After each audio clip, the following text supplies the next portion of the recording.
This royal wedding rewind from royalcentral.co.uk looks at one of the most famous royal weddings of the 21st century, the day that the Duke and Duchess of Cambridge got married. William and Kate said "I do" on April the 29th, 2011 in front of a massive TV audience. Millions of people around the world tuned in. Their romance had been big news for almost a decade before they made it to the altar. The couple had met at St Andrews University while they were both students. They announced their engagement in November of 2010, and there were no surprises when the couple revealed where they would get married. They chose to get married at Westminster Abbey. William was following in the footsteps of his grandmother, of his great-grandparents, King George VI, and Queen Elizabeth, the Queen Mother, who also got married there. In the days and weeks before the marriage, anticipation was huge. Every single aspect of the wedding was talked about, analysed, discussed, pulled apart before it had even happened.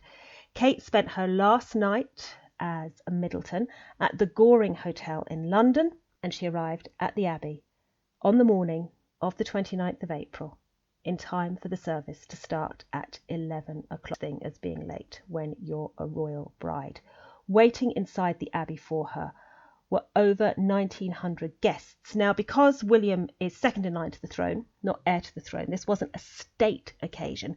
So William and Kate had a bit more leeway over who they could invite. So many of those inside the Abbey were their friends, were close relations, representatives of charities that William had been involved in. But it was also a royal wedding, so there were lots of royal guests. The Queen of Denmark, Queen Sophia of Spain, Grand Duke Henri and Grand Duchess Maria Theresa of Luxembourg, King Harold V of Norway, a close relation of the British royal family with his wife Queen Sonia. Lots of heirs to the throne who have since become monarchs were in attendance for this special day, along with the whole House of Windsor. So that was the royal lineup, waiting to greet Kate as she made her big entrance. And by the time she got out of the car, we all had the answer to the question that everyone had been asking. What was the dress like? Well, it was white. Off-white, should we go for off-white? Very lace heavy. So the bodice, very fitted bodice, was covered with lace, and then a full-length skirt, structured, that went out into an integrated train, and then there was that little veil, the lace-trimmed veil, kind of just went down to her waist. We're used to seeing at royal weddings sometimes huge veils, huge trains. This was quite discreet in comparison. The veil was held in place by a tiara loaned to her by the Queen, the all-diamond scroll tiara, and her flowers were a very simple bouquet dominated by lily of the valley. The dress and the flowers drew immediate comparisons to those worn by Princess Grace when she got married in 1956, but the design by Sarah Burton and Alexander McQueen became a bit of an instant classic. Kate walked into the Abbey on the arm of her father, Michael Middleton, to the strains of the anthem I Was Glad, written by Sir Hubert Parry for the coronation of King Edward VII in 1902.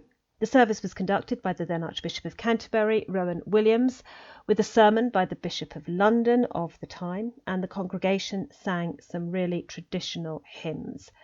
Guide Me, O Thou Great Redeemer, Love Divine, All Loves Excelling, which we've heard at loads of royal weddings in the past, and there was a third hymn, Jerusalem. The couple left the church to crown Imperial, which had also been performed at the wedding of William's parents at Charles and Diana's wedding in 1981. They came out from signing the register, did the bow and the curtsy to the Queen, and then made their way down the aisle, the tree-lined aisle, because Kate and her family had brought in trees to the Abbey to kind of give this idea of an English garden.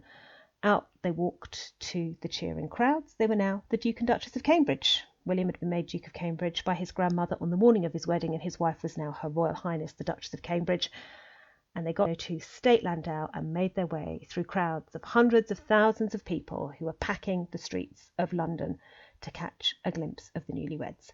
The route took them from the Abbey to Buckingham Palace, and then out they came onto the balcony for that now traditional appearance and the kiss. So William and Kate came out first, followed by their bridal party, led out by the Queen, who also led out all the royal guests and the Middleton family. And then once everyone was in place, everyone got the photo that they wanted, that kiss on the balcony. After the reception, they drove back down